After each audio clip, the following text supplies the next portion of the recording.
C-SPAN's local content vehicles are traveling the country, visiting communities and congressional districts as we look at some of the most closely contested House races leading up to this November's midterm elections.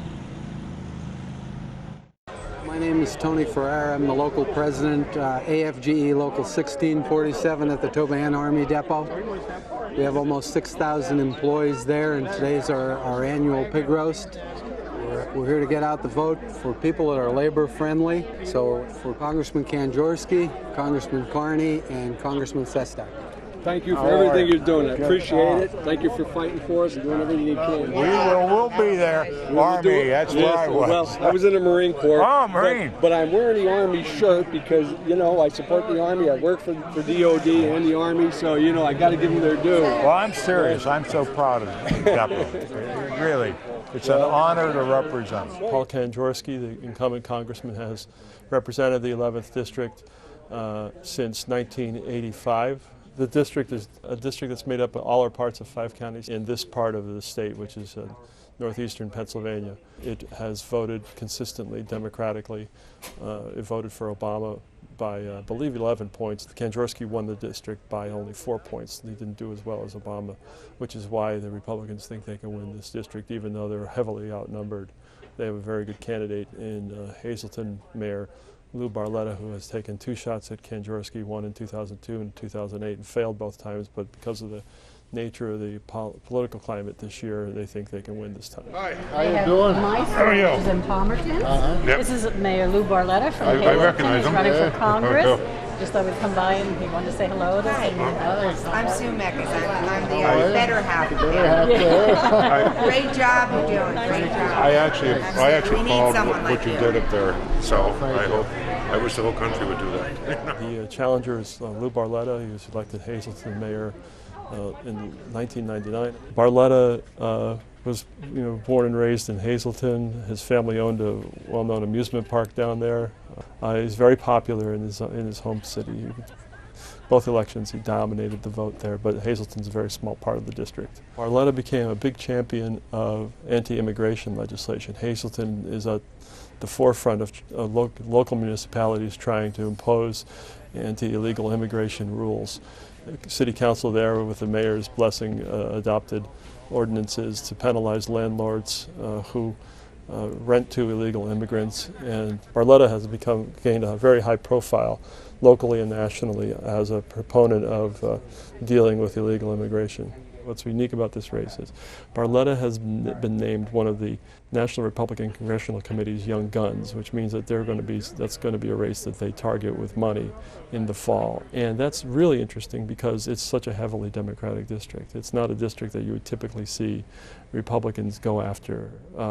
And the only reason they are is because Barletta is the candidate, and he has shown that he came close to beating Kanjorski, and they think that in this climate he should be able to beat him. Paul Kanjorski has been the congressman for the 11th District since 1985. Until 2003, the district did not include Scranton. Since 2003, it has, so he represents the 3 largest cities in the northeastern Pennsylvania: Scranton, Hazleton, and Wilkes-Barre. And he has served on the House Financial Services Committee. He was a big part of the rewrite of the Wall Street reform package. He's succeeded by several years a very popular congressman named Dan Flood, and has tried to emulate him in some ways in terms of bringing home the bacon, bringing home federal money to the district. Kanjorski is making the case for himself that he has the seniority to bring back the bacon that the new congressman would not have. Plus, he's in the majority party, the Democratic Party. Longevity and seniority is much more than just a term of years. It means that you know who the people are in Washington, who are in the 2,000 most powerful positions in the federal government of the United States. And I've worked with most of those people for a period stretching back 26 years. The 11th District is an older population. At one time, Lackawanna County itself was one of the oldest counties, maybe the second oldest county in the nation. Its median income tends to fall slightly below the state median income. Big employers are education, healthcare, Manufacturing has used to be, it's been on the slide for years and has taken a big hit even before this recession. It's considered working class, and it gets, it's targeted a lot by the presidential candidates because it's full of swing voters, people who they've shown that they will go both ways when presidential elections roll around. Jobs are always an issue around here. For years, our unemployment rate was much higher than the rest of the nation during recessions.